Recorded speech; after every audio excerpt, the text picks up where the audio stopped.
Monseigneur Roland Minnerat, bonjour. Bonjour à vous. Merci d'être avec nous en direct ce matin.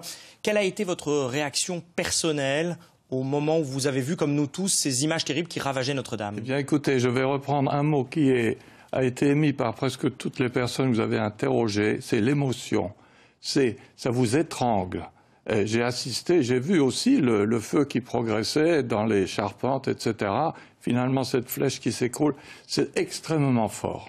Certains, on l'a vu, qu'on a interrogé, certains catholiques veulent y voir un symbole. Alors, en ce début de Semaine Sainte, c'est quand même un moment particulier, le moment le plus important du calendrier chrétien. Qu'est-ce que ça représente? Alors, ce soir, dans notre diocèse, nous allons célébrer ce qu'on appelle la messe chrismale, qui est une rencontre de tous les catholiques du diocèse avec tous les prêtres.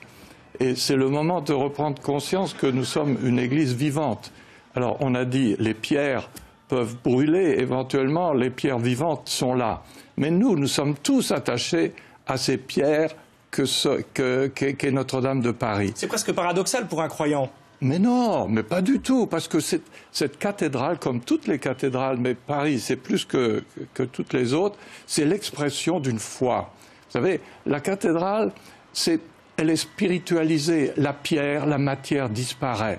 Lorsque vous voyez les vitraux, la lumière, l'agencement de la cathédrale, son orientation vers le soleil levant, tout dans cette cathédrale a du sens et exprime une vision du monde, une foi.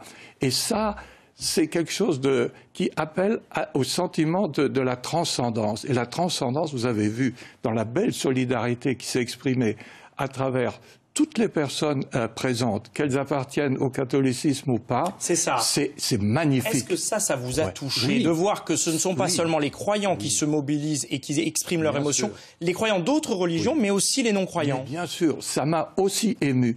Et ça m'a rappelé qu'au fond de nous tous, nous avons un patrimoine commun, un patrimoine spirituel, qui n'est pas seulement une mémoire, mais aussi un symbole. Parce que Notre-Dame, c'est une mémoire, bien sûr, des siècles, mais aussi un symbole. C'est devenu le symbole d'une sorte d'icône de Paris et de la France.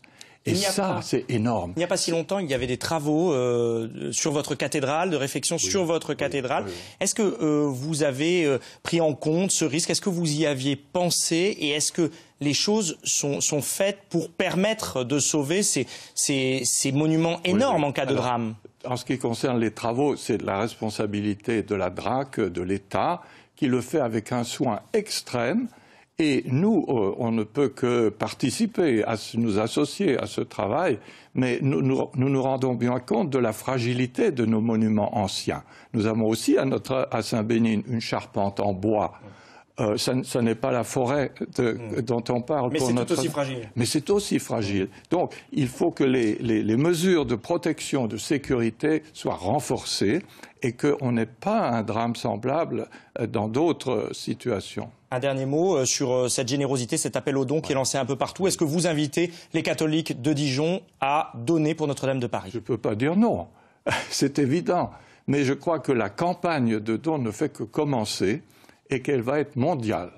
Parce que Notre-Dame de Paris, beaucoup de personnes y sont attachées, que ce soit en Amérique, en Asie, au Moyen-Orient ou ailleurs, et en France, bien sûr. C'est notre signe, c'est le signe du ralliement, vous voyez, du peuple français aussi, d'une certaine façon, au-delà de toutes les divisions habituelles. Merci, Monseigneur Roland Minnerat, d'avoir été notre invité à la mi-journée en direct. Au lendemain de cette tragédie qui a touché Notre-Dame, la Fondation du patrimoine lance justement un appel aux dons intitulé « Ensemble pour sauver Notre-Dame de Paris », une collecte qui vient d'ouvrir.